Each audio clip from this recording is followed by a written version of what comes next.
All right, everyone, so I made the video of me pulling this motor out, and I had a rebuilt motor that I needed to switch accessories off. Life got busy. It's a few months later. I'm trying to do this more and more, uploading normal content. So if you like this type of stuff, please subscribe. Give me a comment, give me a like, and I'll take that as a, hey, make more content. But this is a 1985 K20. My little brother was driving it when I was away from home for a few years, and he ran out of oil and seized the original motor. So I have this 383 that I put in. I made a bet with my wife that if it's done by Thursday, so we got 4 days, today's Monday at 9:15 p.m. right now. So if I get done by Thursday, this truck becomes immortal, meaning we can never sell it. It's part of the family forever. I'm gonna show you where I'm at and what I'm currently working on.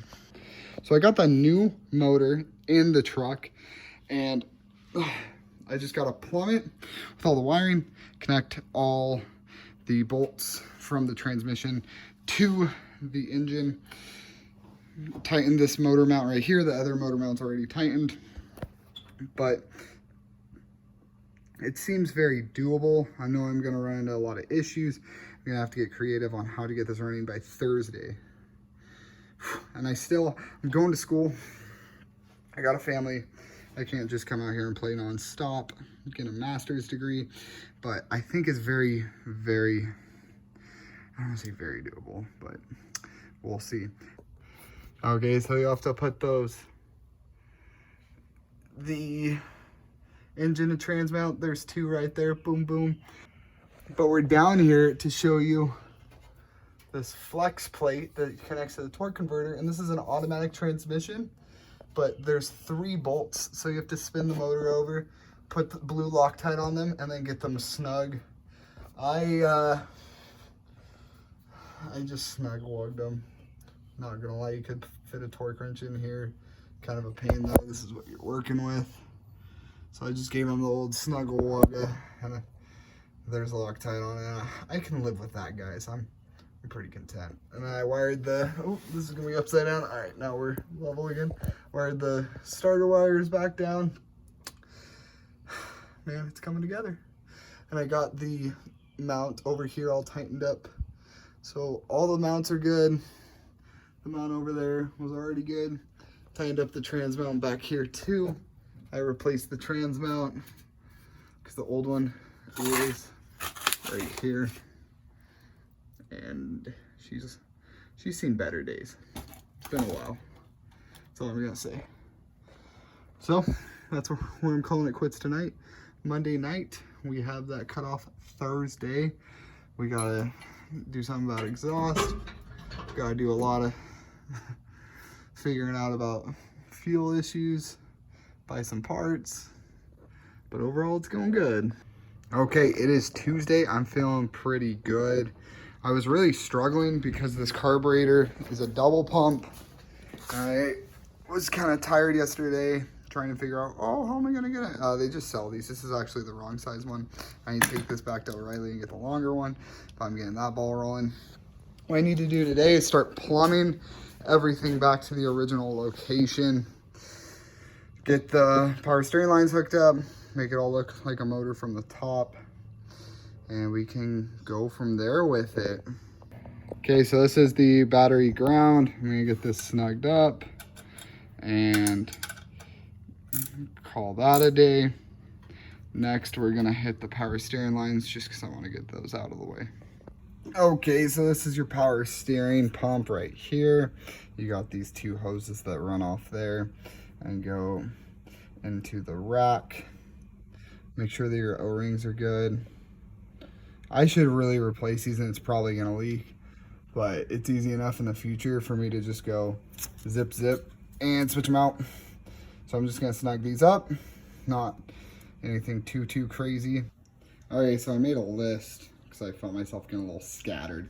And man, if I learned anything from YouTube over the years, you gotta make a list, and it's gotta be cardboard, and you gotta have a Sharpie to knock some stuff off. So this is everything that we have left to do.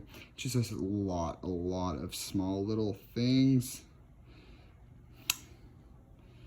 But we gotta just keep on hacking away on it. I'm gonna do the starter. This also includes all this random crap, so I'm gonna hop on that next. All right, so we got the starter in. There's just 2 bolts that hold it up, and then there's 2 bolts in this set of wires. These wires you have to snake through and then go down. I also plumbed in the alternator. Next, I was gonna put the transmission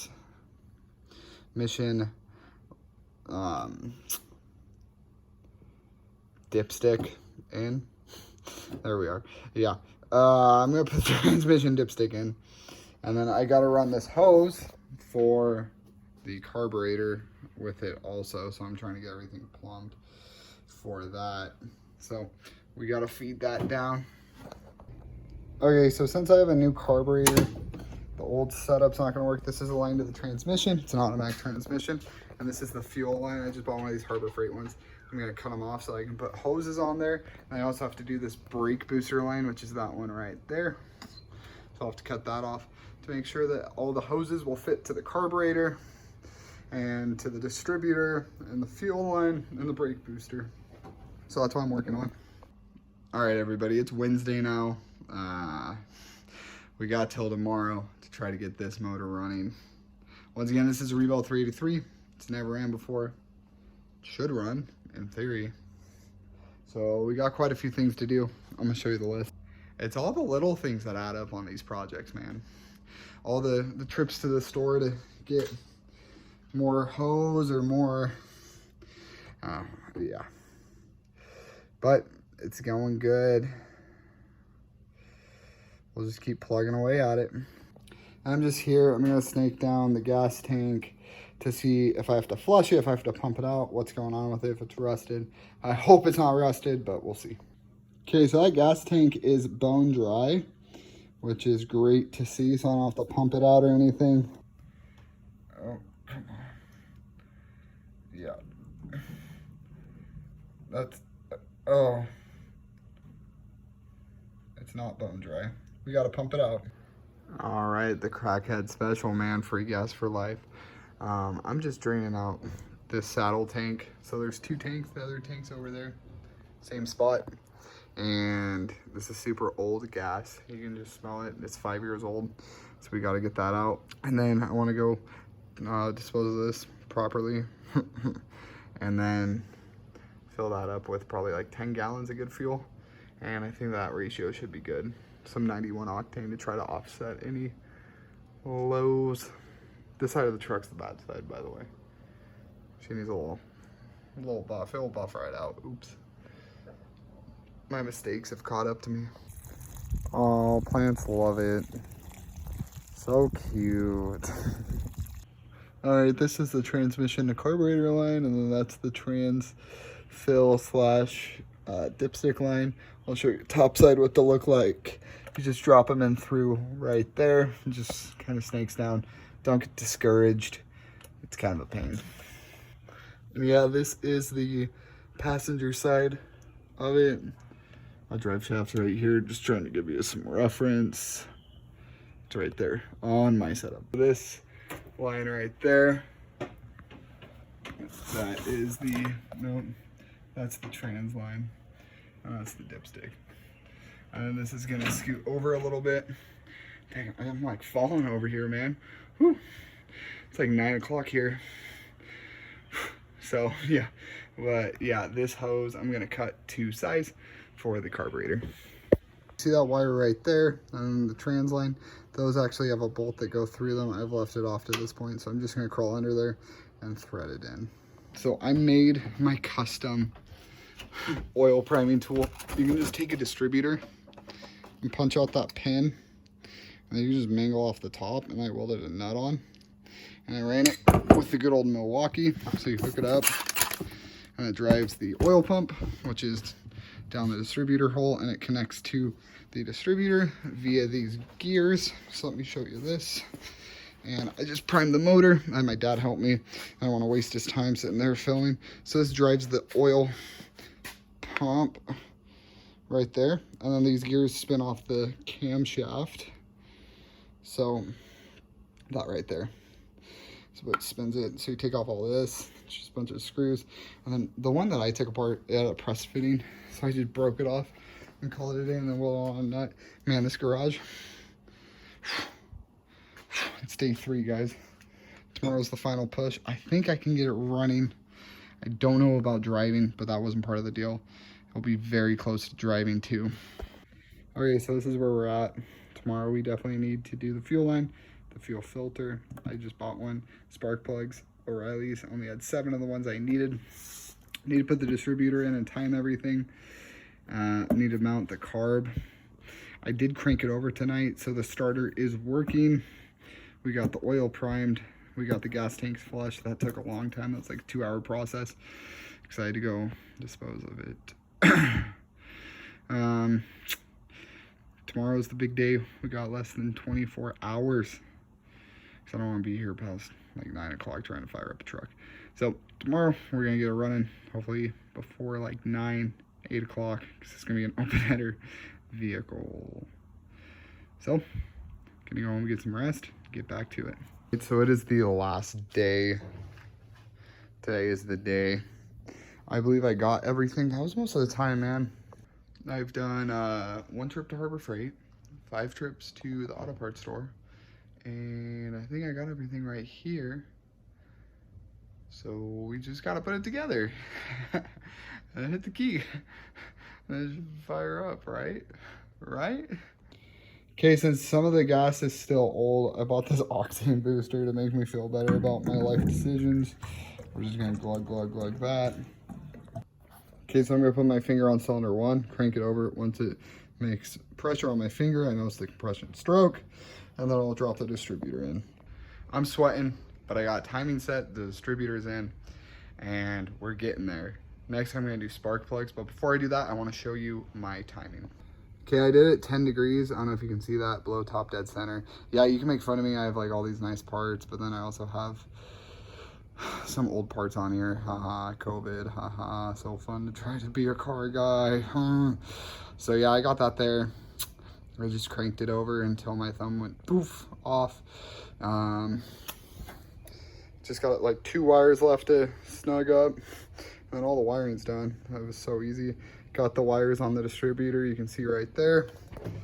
There's just 3 sets of wires. There's one that runs from the bottom of the distributor there, and then the 2 ignition on the right side over there. So that should all be good. I'll have to run spark plug wires, but I'm doing spark plugs next. Ooh, spark plugs in. So I got them all in. I only did like a 1/16 of a turn because that's what the packet said. I did these like half to see if it would hurt it, and it didn't. But then I took them off and then did a 1/16 of a turn. So yeah, I looked around on the internet and I can live with that. Aluminum heads scare me. All right, so both sides headers have been mounted. Ooh, yeah, you can see them right there. I had to cut the exhaust off. You can see down there. That way I don't know what I'm gonna do with that, but I'll get it.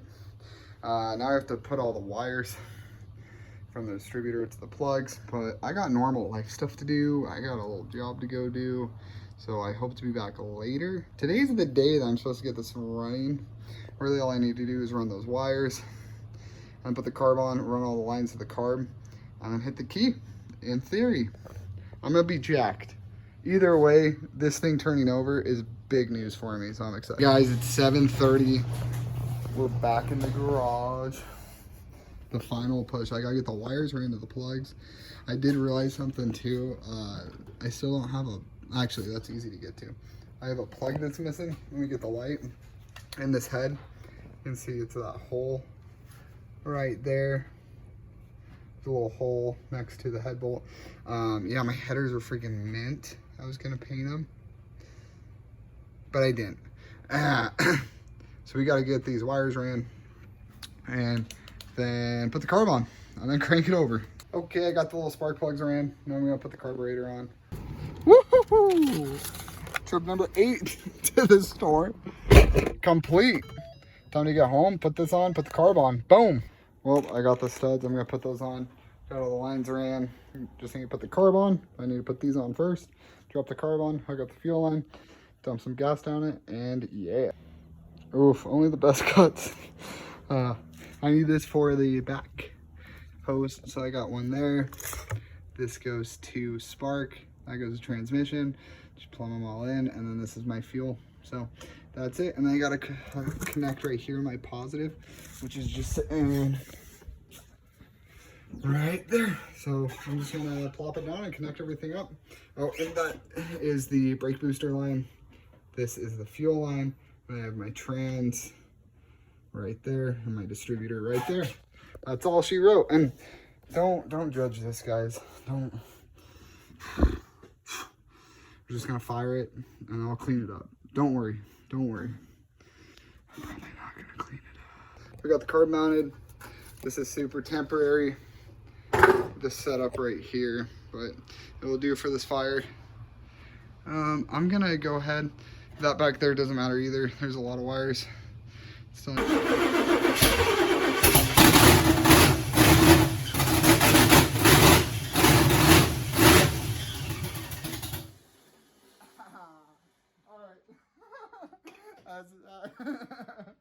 Yay.